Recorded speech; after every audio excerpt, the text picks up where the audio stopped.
will run through what I was going to say. Some of it for some of you probably be a bit boring, as you already know me.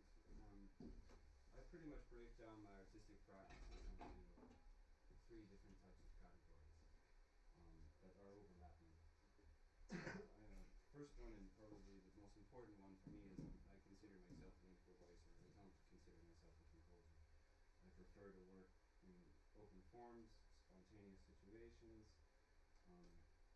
I like the idea of decision-making process having to be immediate and not thank you, and not being one that's long-term development, like reactions more than anything else. Secondly, maybe they're not so different, the second and third ones, but I separate them. The second for me is kind of the psychoacoustic effect of sound, or how I experience a sound. This became very important to me a number of years ago because as an improviser I wanted to get past musical categorizations. I found in my playing that improvised decisions were being more based on categorical aspects of music, like my rock background or my jazz background or my blues background. I found these things were coming up. And I wanted to get past this, and it seemed that the most logical way was to investigate the actual acoustic properties of sound, to try to somehow synthesize in myself the ability to base my reactions more on my actual hearing mechanism and less on my stylistic relationships between sound. And then my third category is space. I'm very interested in the concept of space, and the reason I separate it is because it's not just about acoustics for me. It's not just about sound or distances. I spend a great deal of my time working with dancers and a great deal of my time working with theater. And I've also worked with film more in an abstract sense. And these are fields where space has a much different kind of relationship than necessarily the acoustic relationships. So I separate it as a different category because this is how I came to the concept of working with space, was through working with dancers and working with theater, not actually through thinking about reverberation or things like this. Of course it led to that. So these have been the three main fields or ways of looking at art that I have worked with for probably the past 5 years. And for, I guess most of you know, but I don't know everyone, I started a doctorate at the Estonian Music Academy about a year and a half ago. And the topic was improvising based on an acoustic environment.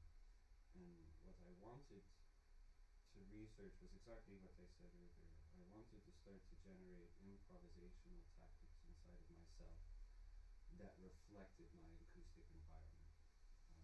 I wanted to, very often in the improvisation world, the demand is that you have your own voice and that you have your own techniques and that you have your own approaches.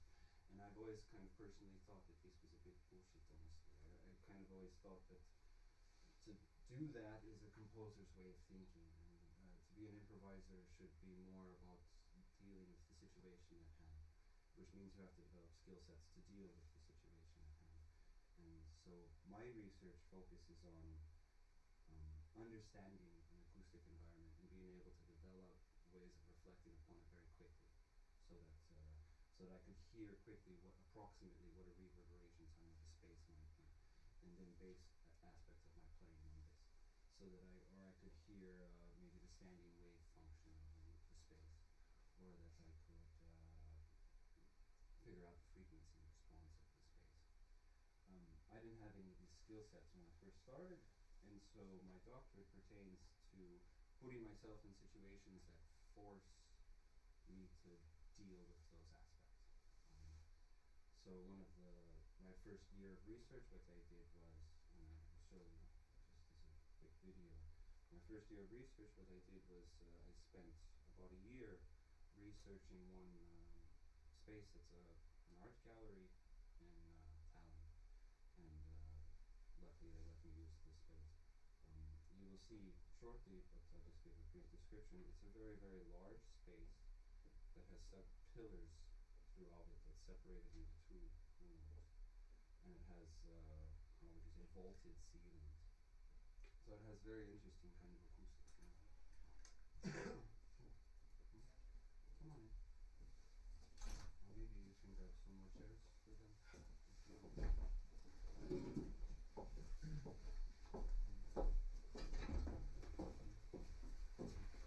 So what I did was, what I did with the space is first I spent time just listening to the space and just trying not making decisions about what I thought, but just listening to it.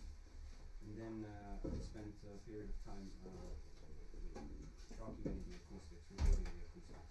So I took reverberation times in different parts of the room with different distances, found out what the standing wave function of each part of the room was, found where some phase differences occurred. I didn't want to create a map of how to model the room.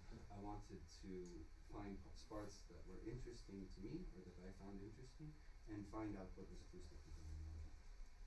And so through that kind of process, I started to actually hear some of these things a bit better. I was able to actually define what my ears were hearing in the acoustics of the room. So I could hear that the frequency of 1,000 hertz actually lasted a bit longer in the overall reverberation time in some spots of the room than other frequencies. So this actually started to give me this skill set. And what I did with this information was I couldn't really think of how to approach improvising, because now I had the information, and I could have obviously very easily create off of this information. So I wanted to put a next level of a scenario that forced me to deal with the environment in a new way. So I built a small system that was basically not very complicated. It was a 4-channel system that was spatialized in the entire space. So there's a division in the room. There were 2 speakers in each corner, and 2 speakers in the other corner.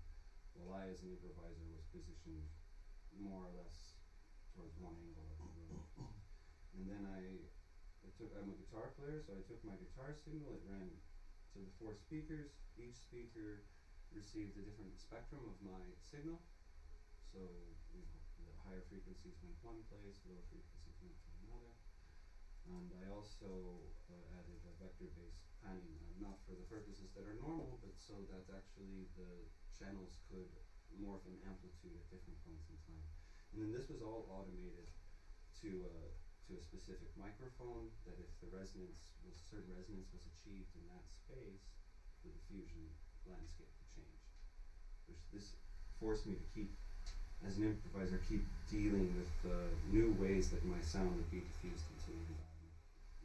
And I didn't document the changes. I was never aware of what the repetitions were. I just recorded it and documented my kind of experience of this. And I began kind of changing how I thought of my instrument. I'll just give you a quick look so you can see what I'm talking about. Hopefully it's a bit more sense for you.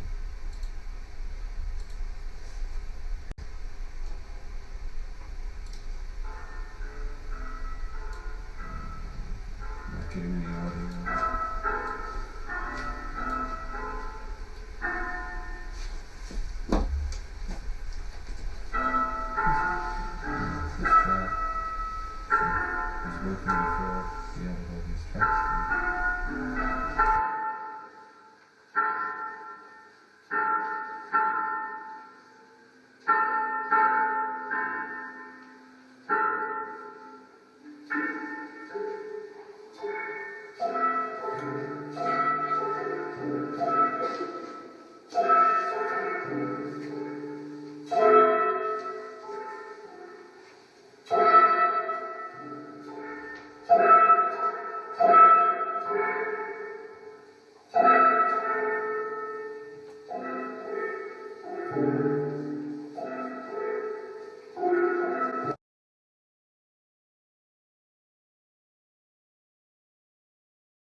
So this is one aspect of research I've been doing here.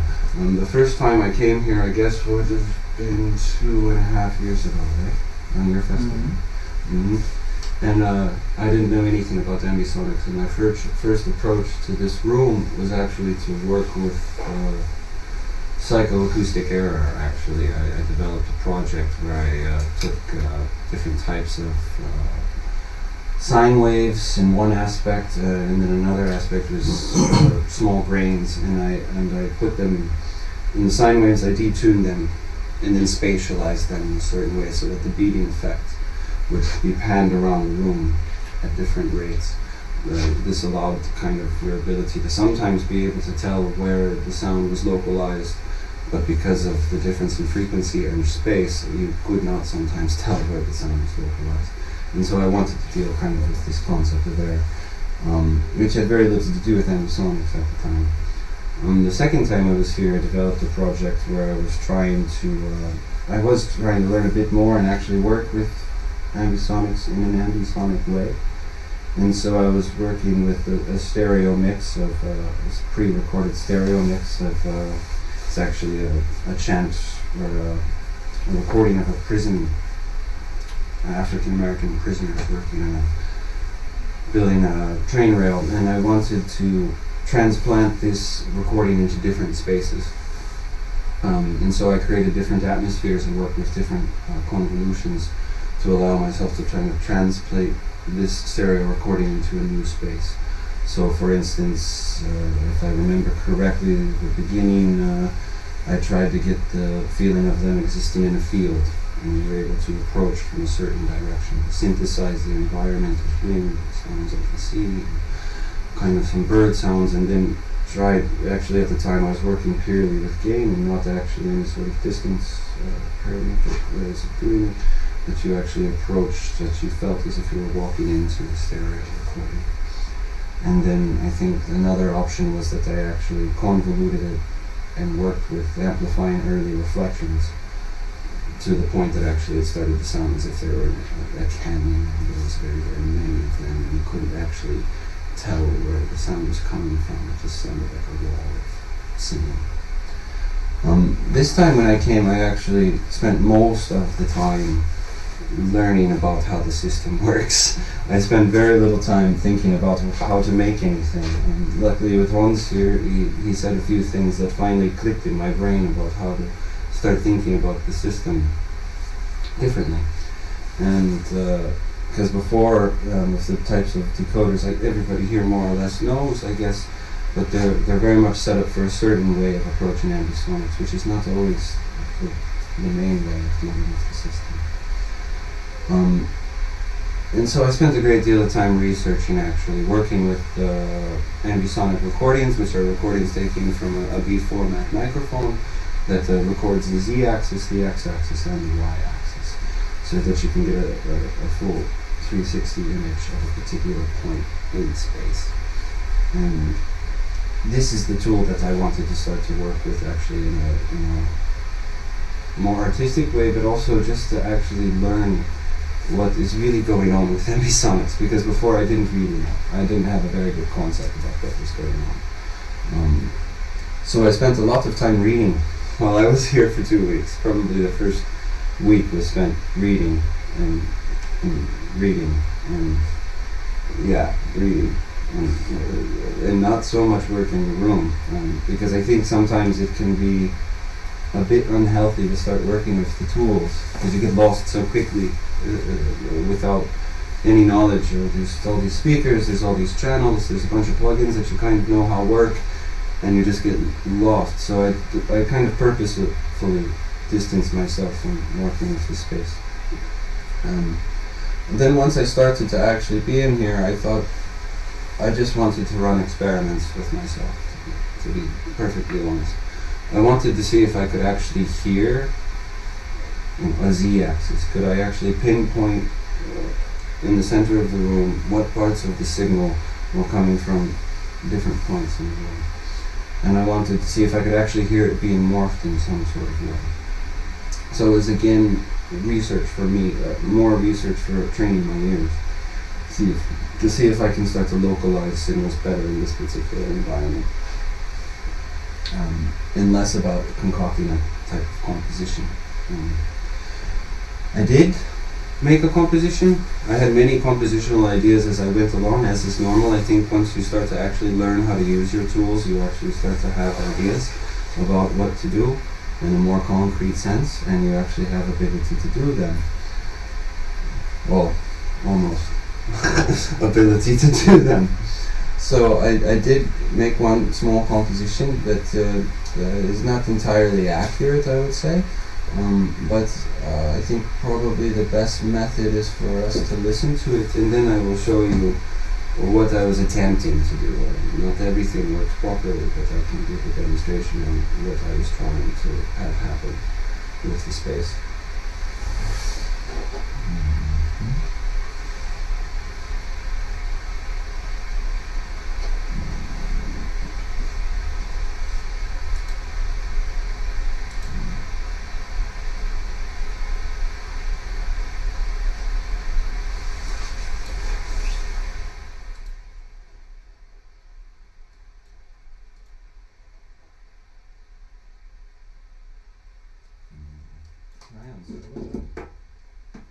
These ambience mics.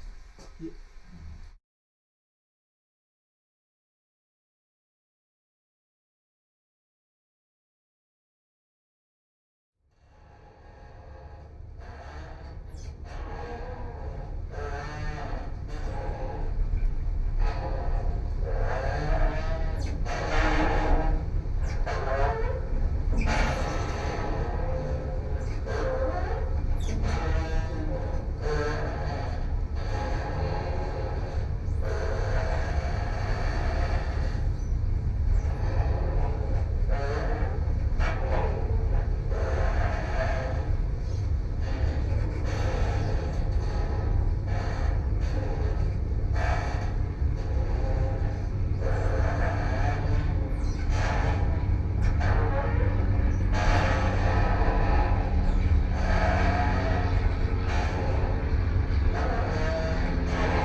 They're out of context. And this is also in a way I think research for kind of language to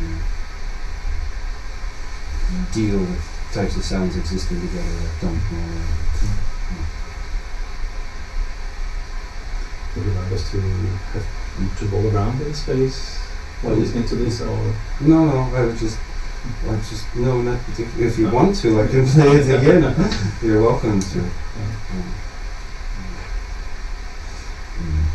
For me, the issues I was working with, some of the issues we were also working with is the sight issue, which I think is kind of obvious. And I will give a pretty demonstrate for those who don't know. For example, this particular sound at the start.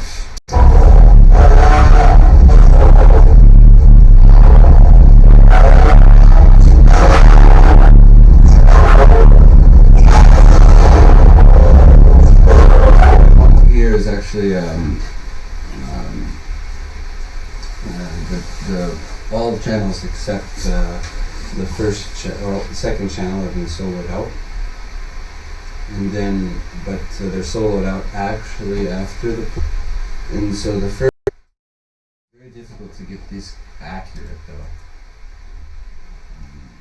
One of the nice features of Reaper, or my favorite features of Reaper, is it allows you to work with these parameters modulation, so you can actually modulate the parameters in the track off of the audio file that's already in the track. That's an audio control signal. And so you see, choose the channel.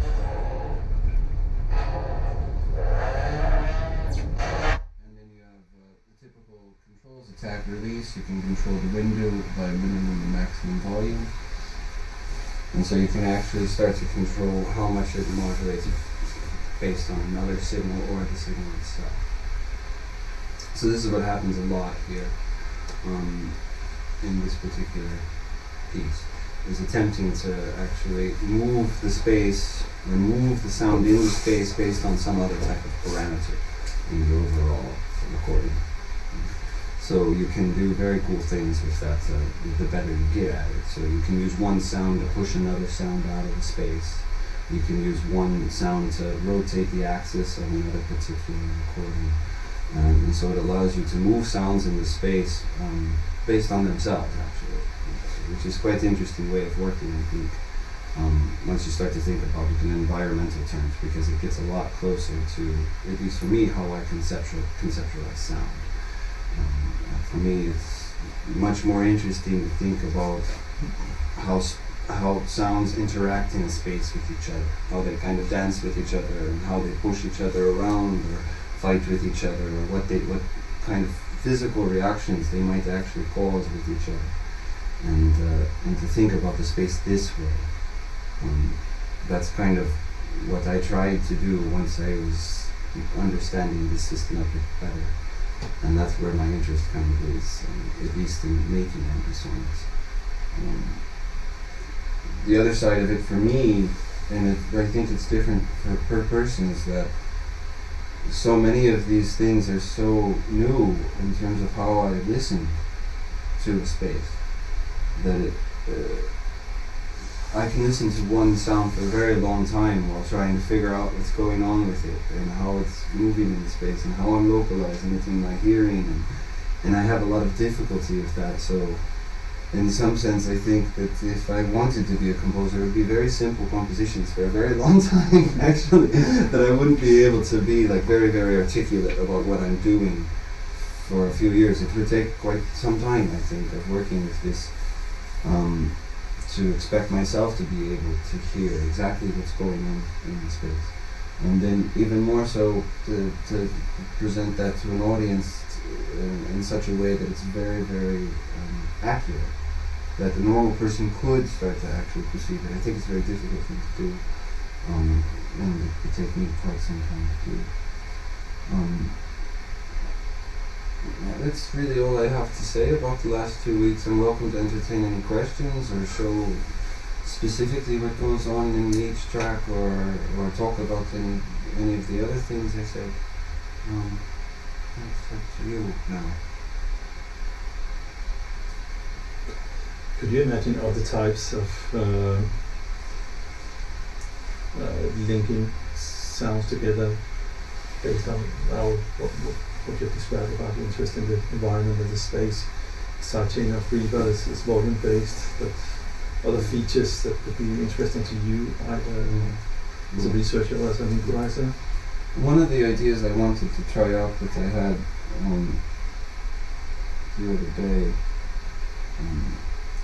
was actually, there's you know already, but maybe not everybody knows, there's this widening tool that Matthias created. It allows you to synthesize early reflections actually. And there's a lot of interesting frequency dispersion when you do this. So it would be interesting to somehow sync that to a spectral analyzer and then start to modulate this way, actually based on frequency. That would be a very awesome tool to have, I think, that you could modulate things based on their spectrum. I think if you work purely with sine waves, it wouldn't be so hard to figure out a way to do it. Because what you can do is send it to a muted channel, run the analyzer, and then send the information back out. But to start to work with the entire spectrum, this is the idea I thought about today, or this morning actually. It would be very cool to do it. Yes. And that's about the only one that I've had so far.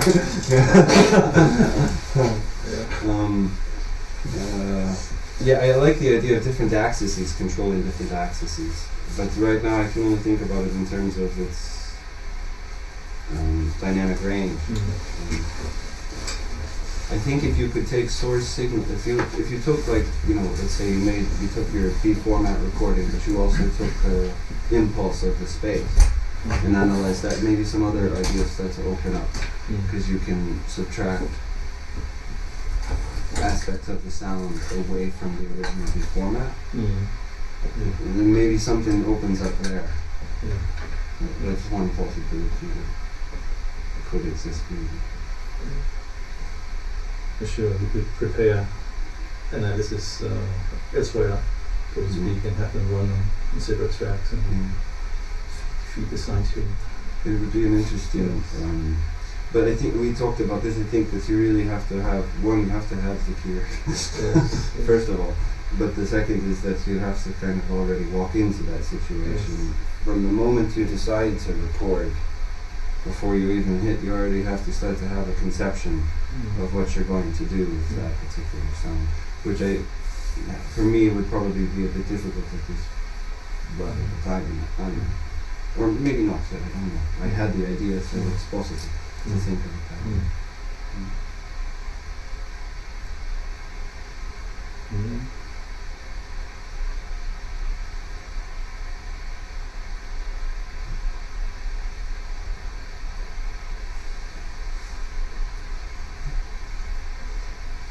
I have then another question. So far, working with Amazonics, have you, this is something which you can talk about for probably a long time,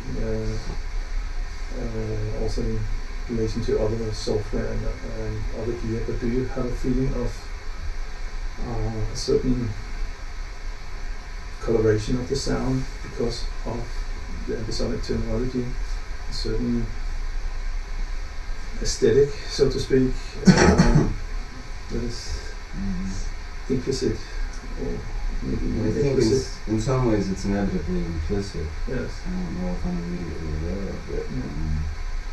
I mean, the first time I was ever in this room, just sitting here and hearing a stereo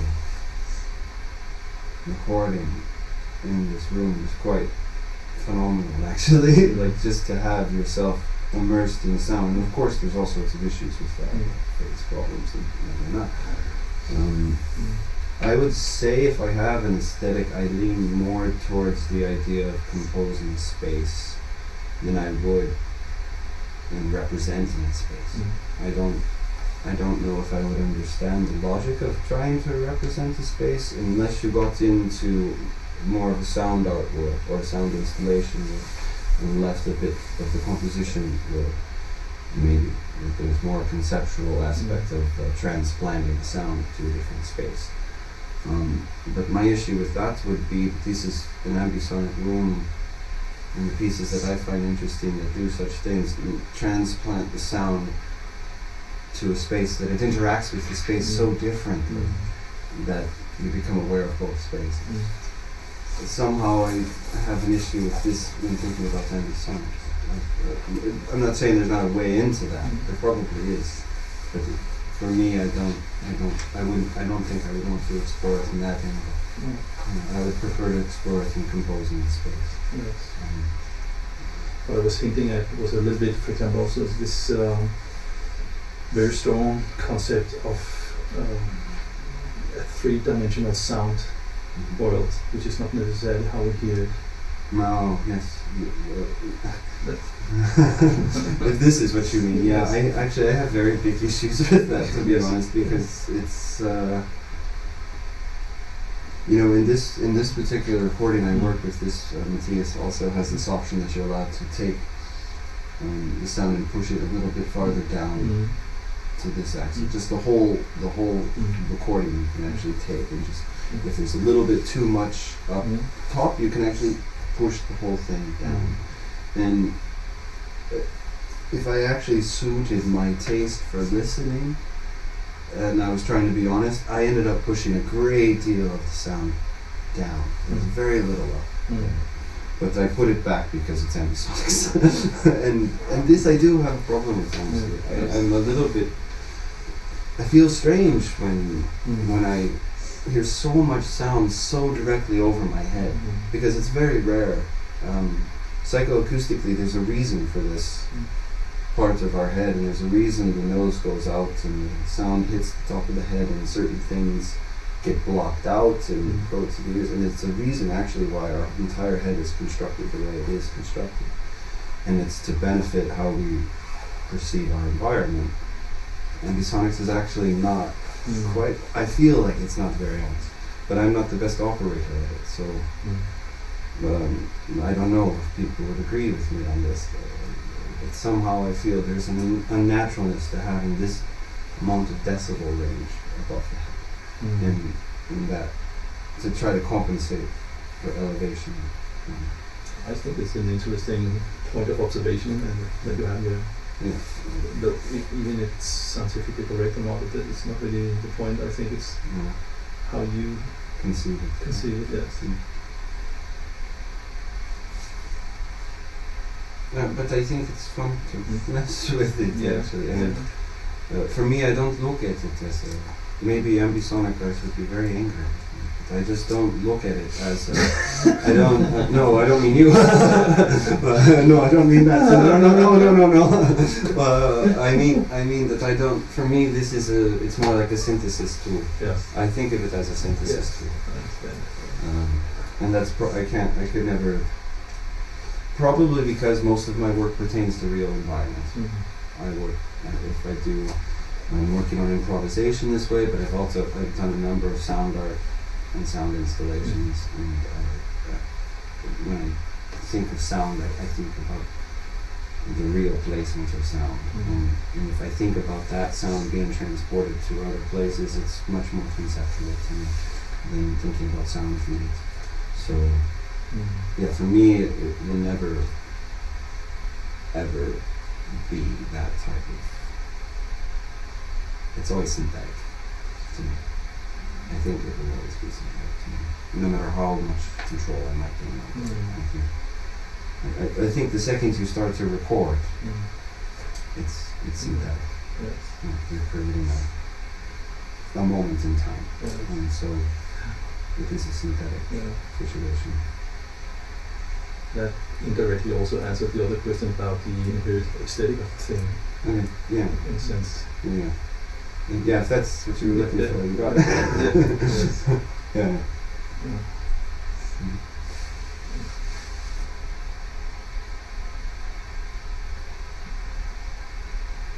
I have nothing else, so you can go. Or if you want to talk one-on-one here, feel free. Thank you for coming here. These are interesting questions because I think they're the things that nobody talks about. I think you have once in a while to raise the head and think about it. So often it's about the science. Hold on, what's your voices? What is the actual experience being created by this system? Which is much more important to me than the scientific aspect. In some ways, I would prefer that there's a technical